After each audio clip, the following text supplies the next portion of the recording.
નમસ્કાર દર્શક મિત્રો, રાજુ કરપડા અને પરવીન રામ સાથે કેજરીવાલને મળવા ન દેવાતા ગોપાલ ઇટાલિયા અને ચૈતર વસાવાએ ભારતીય જનતા પાર્ટીને બરોબરની ઉધડી ક્યાંક લીધી હોય એ પ્રકારનું નિવેદન સામે આવ્યું છે। સાથે કેજરીવાલને કેમ મળવા ન દેવામાં આવતા તેને લઈને ચૈતર વસાવાએ મોટો ખુલાસો કર્યો છે। તેની વિગતે વાત કરવામાં આવે તો બોટાદ કાંડની અંદર જે ખેડૂતોને જેલવાસ ભોગવો પડી રહ્યો છે, સાથે આમ આદમી પાર્ટીના નેતા રાજુ કરપડા, પરવીન રામ અને ઘણા બધા ખેડૂતોને જેલવાસમાંથી મુક્તિ પણ મળી છે। પરંતુ ચૈતર વસાવા, ગોપાલ ઇટાલિયા અને અરવિંદ કેજરીવાલ આજે રાજકોટ જેલ ખાતે મળવા પહોંચ્યા હતા પરવીન રામ અને રાજુ કરપડાને, પરંતુ પોલીસ પ્રશાસન દ્વારા તેમને મળવા ન દેવામાં આવતા ચૈતર વસાવા આક્રમક રીતે જોવા મળ્યા છે। આવો સાંભળીએ ચૈતર વસાવાએ શું કહ્યું છે। આજે આમ આદમી પાર્ટીના કન્વીનર અને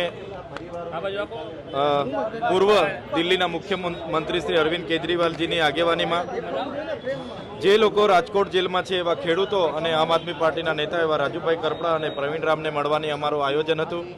ગત રોજ અમે એની એપ્લિકેશન પણ આપી હતી અને આજે રાજુભાઈના ફાધર, જેમના લોહીના સંબંધ છે, એમના પિતાની આગેવાનીમાં એમની એપ્લિકેશન આપીને અમારે મુલાકાત કરવાની હતી, પણ પોલીસ દ્વારા અમને હોટલ ખાતે જ અટકાવી દેવામાં આવ્યા છે અને અહીંના એસપી દ્વારા જણાવવામાં આવ્યું છે કે તમને જેલની મુલાકાત આપવામાં નહીં આવશે અને તમે જેલ તરફ જશો તો તમારી ગાડીઓ રોકી દેવામાં આવશે।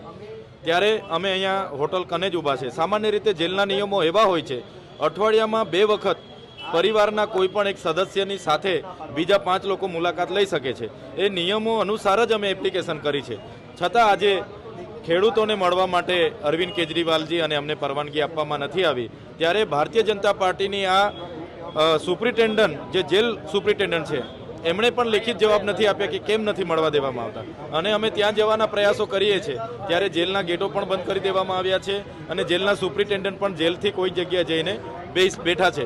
ત્યારે આ એક તાનાશાહી છે। પહેલાં તો હળદરમાં લાઠીચાર્જ કર્યો અને ખેડૂતો પર ખોટી FIR કરી, એમને જેલમાં નાખ્યા અને આજે કોઈને મુલાકાત પણ કરવા દેવામાં નથી આવતી।